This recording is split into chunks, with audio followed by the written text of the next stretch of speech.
be time to have a bit of a sing. So, boys and girls, does anyone here know the song It's Great to Be an Engine? I do, Driver Sam, I do! Oh, you do? I love that song! Excellent.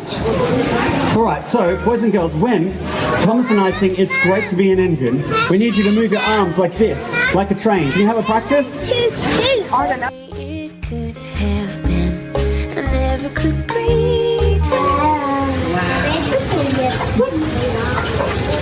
What adventures Hush had.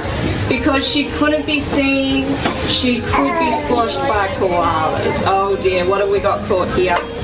Our tail. We have to be careful when we're invisible, don't we?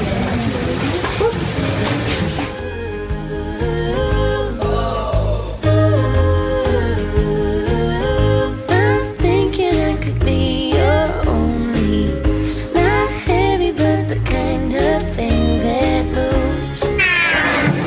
Show me your buns.